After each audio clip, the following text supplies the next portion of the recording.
Winbrook Pride Arts and Entertainment, Take 1.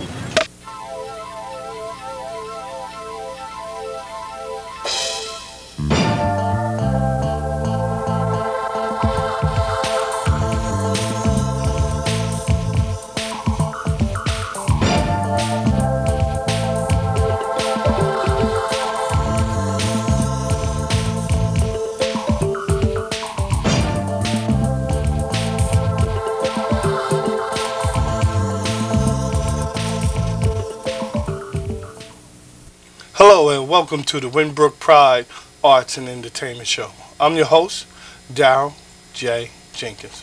My guest today is Troy Johnson. Troy, welcome to Winbrook Pride. Thanks a lot, Darryl. It's a pleasure to be here. Hey, it's long overdue. We needed to have you here well in advance, but I'm glad to have you. Yeah, I'm proud to be here. Let's talk about you. Who is Troy Johnson? Who is Troy Johnson? Well, as you know, Darryl, I grew up in East Harlem. I grew up in Johnson houses. I went to the public school system and graduated and went to business school and engineering school.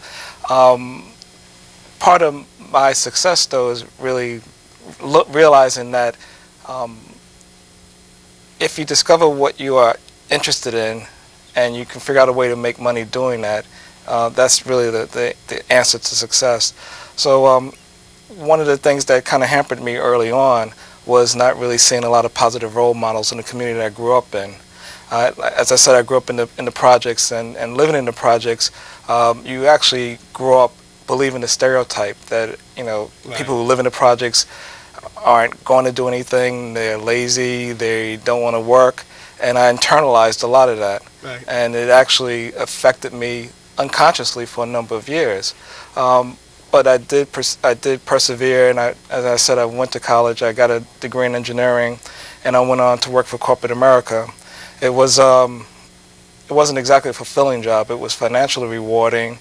I was able to, you know, purchase a home and do things like that. But it wasn't really what got me motivated. It wasn't anything that built my spirit up. Okay. And one of the things that is a business that I run called the African American Literature Book Club, AALBC.com, and on that website, what I'm able to do is promote authors, sell books, and really expose the internet community to the variety and wealth of African American literature.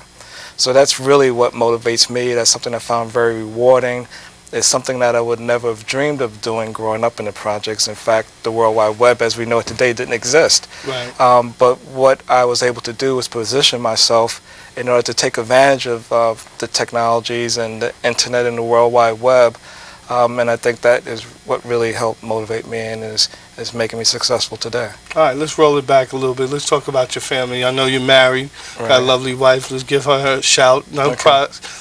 you know, and you got some kids. Let's talk a little bit about your family. Sure. I have two daughters. They're both teenagers, and they'll both be in high school next year. My wife is an educator. She works in the New York City public school system. The interesting thing about that is that having that solid family background actually makes it possible for me to do the things that I enjoy doing. Without that family support, without the understanding, without that, it would be really tough. Right. And in fact, they actually motivate me to achieve, because I want to be a role model for my daughters. I want to be somebody that my wife would be proud to say that she's married to. So, you know, that's really an important aspect of my life. We still live in Harlem. I live about 6 blocks away from where I grew up, about 2 blocks away from the church I was baptized in. So, you know, we're still firmly entrenched in the Harlem community, and looking forward to, you know, being there for a long, long time. Excellent, excellent. That means so much, because I also am still in my community. I go to the same church that I was baptized at and married at and went to Sunday school. And even though my wife went to church there, we didn't know each other at the time. And also, you know, your family. Let's talk a little bit about our family history, you know, before we get too far in depth in this show. Okay. You're my cousin, Right. and you met my brother. I didn't even get a chance to meet you. I met you through my brother Kevin at a family reunion. Let's talk a little bit about that. Yeah, that's really an interesting piece, because we grew up very close to each other, but I didn't realize that we were family until I met your brother. Right. Family is important, obviously, to both of us, and one of the things that I've done for our family is build this family tree, and I've researched our family's history, and now with the new genetic tests, I'm actually going to delve more deeply into that. But one of the things that I discovered was that my grandfather, we share the same great-grandfather. Right. He was a slave. He was an enslaved person living in North Carolina. He subsequently got his freedom and gave birth to my grandfather and your grandmother, right. Who they were siblings. But it's interesting to think that my grandfather and your grandmother were children of someone who's was a slave. Descendants of slavery, right? And it's that close. Right. So, you know, my grandfather was born in 1888, if I recall correctly. But that's our connection. So we have a huge family. Definitely. I mean, there's my grandfather gave birth to 19 children that I can count. And they've all have grandchildren and now great-grandchildren, in some cases great-great-grandchildren. So it's a huge family, and making sure that we understand that past and trying to dig deeper into it is tremendously important. Because we have a wealth of successful people in our family. We have several PhDs, we have educators, we have, it's really amazing once you look at that. And I think it's important for all the family members to realize that, you know, we come from good stock of people, people who've dealt with adversity. You know, my grandfather, for example, his name is Thinner Freeman Foster, and I don't think that Freedman name was accidental. He was one of the largest black landowners in North Carolina, and in fact, the family farm is right now is over 900 acres in North Carolina. So that's really important in that. Definitely, because a lot of people really, like I was saying to you off air, if you come from the projects and you move out, nobody knows that you're originally from the projects, right, or housing complex or whatever they call it, Johnson, Winbrook. Nobody knows you're from that housing complex. So therefore, the kids who are growing up there now don't have the motivation. Just like you said, there wasn't really good role models. Those you have to look and search and research to find out there are some, just like our family history, the people that you grew up around. There are some people who had college degrees who are great people. Absolutely. And what happens is we're not in the history books. Yeah. You know. And what makes it even more interesting now, Harlem today versus Harlem when I grew up in the 60s and 70s. Today there are people who are wildly successful, people who are investment bankers, people who are physicians, you know, black lawyers, and people who actually are now moving back into the neighborhood. So there's a wide variety of people living in Harlem where, you know, a short 30 years ago, you really didn't see that. Someone who was a professional or someone who was an entrepreneur or ran a business, they typically would move out to the suburbs or to some outside of the inner city, as we used to call it. Now, you know, I live in a neighborhood where there's a wide variety of people. So the kids who are living in the projects, they might be in the supermarket next to a millionaire. So they actually will see people who are doing things, and they now have a model that they can aspire to emulate, and that's something that's very different in Harlem today, or that's something that makes Harlem different today, and I think a much nicer place to live. So that and the support around family, even if, you know, I see kids walk down the street and they see me with my wife and kids and we're going off to do something together as a family. I think that's even important, even though it's not something conscious. When I was a kid, most people did not live with both a mother and father. You know, I almost remember when it wasn't like that, but by the time I left the projects to go into college, most people didn't live in a two-family household. Single family. That was an exception. So now we're in a time now where we can see both things happening. I think that's a really good thing. Okay, let's talk about you and what you're doing for your 9 to 5. My 9 to 5? Right. What are you doing at 9 to 5? I'm I'm a technology project manager. I work for one of the world's largest financial services firms. It's a global firm.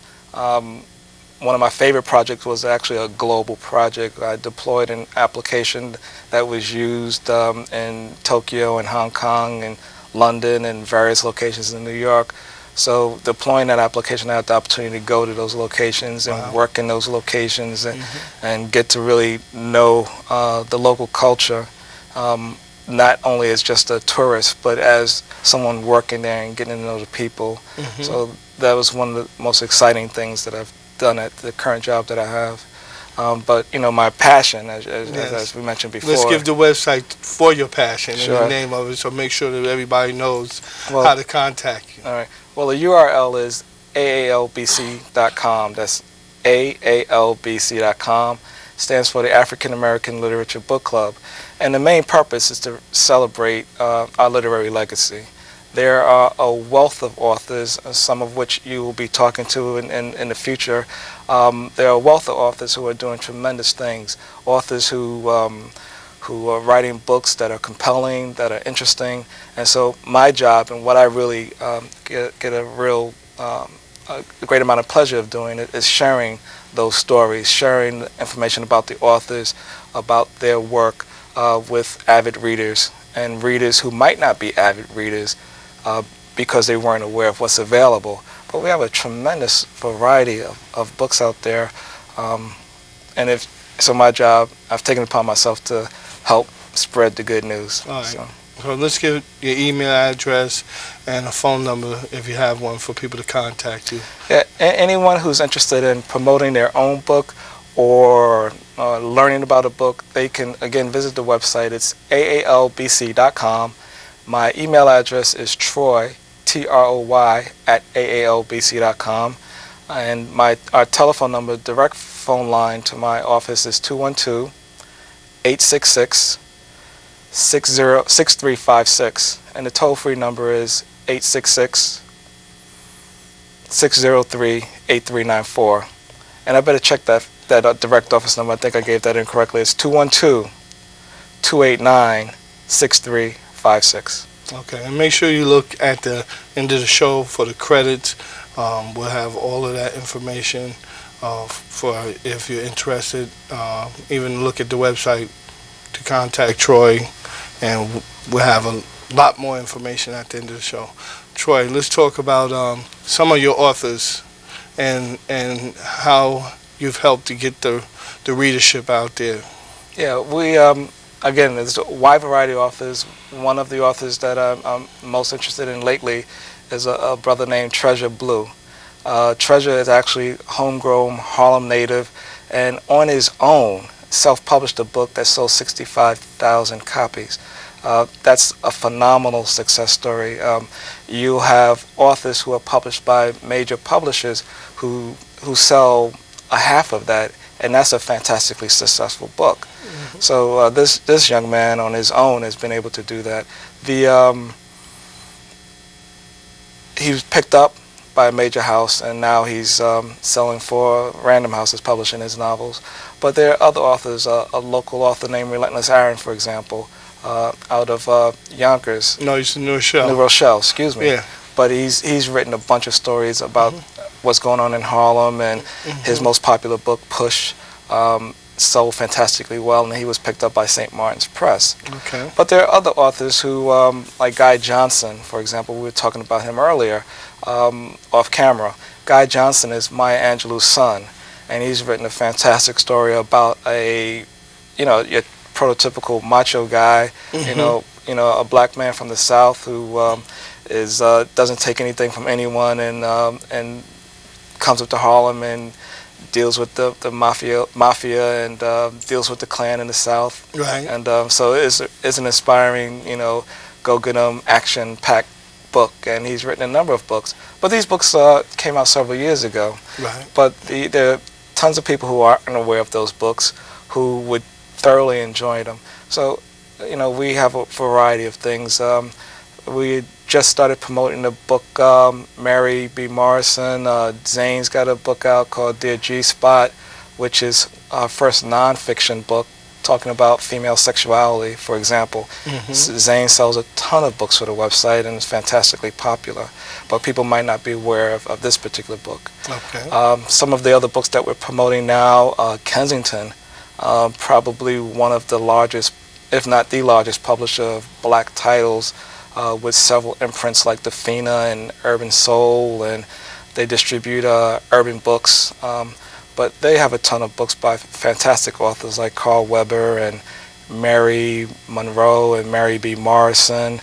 And even the story behind Kensington books is really fantastic. And we're going to be publishing information about the man who actually founded that publishing company, Walter Zacharias.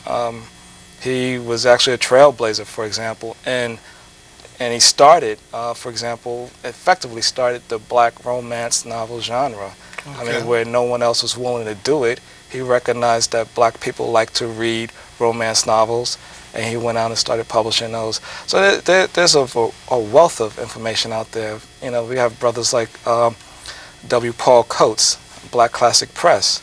He's a publisher that publishes books that are important but obscure. You know, these are books that people might not be aware of, but really need to be aware of. And so he publishes these types of books. But there are others, Hakeem Mahabudi from Third World Press. You have actually Wade and Cheryl Hudson, who are out of, I want to say they're in Westchester, Just Us Books. A tremendous line of children's books. So you'll find all of that on AOBC.com and much more. There's just so much out there that we're doing that people need to be aware of. Not just the authors in the books, but the professionals behind those books is really important to know about. Okay, so on your website you give little bits of information, history, contacts and all that, and they actually buy the books from the website. Yes, absolutely. When you come to the website, you're going to get, for any particular book, you're going to get information about the author, you're going to get videos potentially with a lot of the authors, you're going to be able to, of course, buy the book.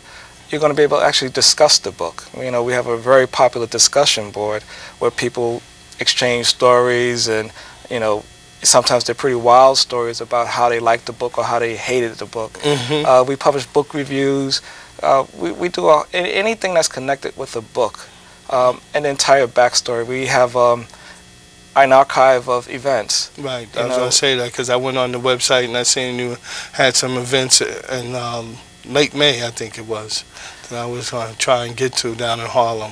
Yeah, I've actually taken on a role as being the senior book editor for Harlem World magazine. Excellent. And, you know, teaming up with Harlem World magazine, I've been able to get the word out about books and hope to use that platform to expand our reach. So we actually hosted a party recently on the heels of a party that took place prior to the start of Book Expo America, the largest trade show for books in North America. We hosted a party with industry professionals, authors, editors, agents, avid readers at a place in Harlem, and Harlem World helped sponsor that along with MosaicBooks.com. But again, the idea is that to connect readers with writers, and that's really the most important thing, because once that connection is established, it continues, and we want to break the boundaries. We want to use the technology to connect people. Yeah, is it important that do your readers, like my viewership, like to meet some of the guests? Is it important that the readers, avid readers, want to meet the authors? You know, it's not necessary, but right. One of the things that helps is the readers want to know and want to like the author. You know, and someone can write a good book and we not know who that person is. But, you know, there's a connection with the storyteller and the reader, and often meeting the storyteller enhances the experience. So, you know, when an author goes out to an event and signing, you know, some of the most avid readers will want to meet the author, get an autograph, take a picture with them. Take a picture, absolutely. And if you have an author that's personable and and nice to the reader, right. There's really no better thing. Right. Because I've spoken with literally hundreds of people who have stories, good and bad, about their encounters with authors. And there's nothing better for the author or that book if that encounter is positive. So is it absolutely necessary? No, but it does enhance the experience. All right, let's talk about how you got into this. I mean, sounds like you're very passionate about it. It's a great thing because I think the black authors need some exposure. I mean, this is a vehicle for you to get more wide variety. How did you get into this? You know, it was, some people call it serendipity, luck, grace, but I actually stumbled into it. I've always had a sideline business, and I started out, recently selling computers back when they were complicated and very expensive. Right, and big and bulky. Big and bulky, but they were labor intensive. You package it up, assemble it, take it to someone's house. Right. A week later, there's something wrong, and so I built a website to actually promote that business. And I've quickly discovered that it's a lot easier to build a website than to sell a computer. So I decided to sell web development services to other businesses. And one of my clients, a woman who sold hand-pressed flowers, or pressed flowers, basically you press the flower and it lasts forever. So she sold this, and I built a website to promote her business. And one day she told me she liked the website, but she wasn't making any money from it. So I decided, I really need to understand how one would go about making money with the web. And that was the genesis behind AALBC.com. I decided to build a website to sell books.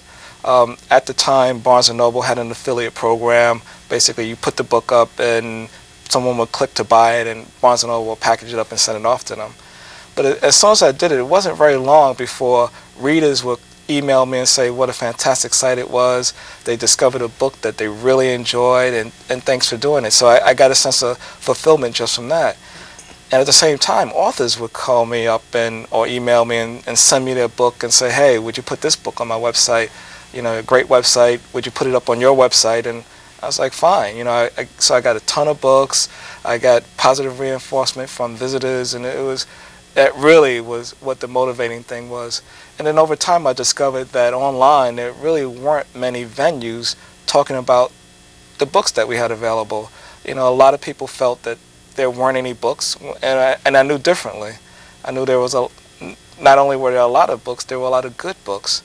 And so I just got a lot of benefit out of making sure people knew about that.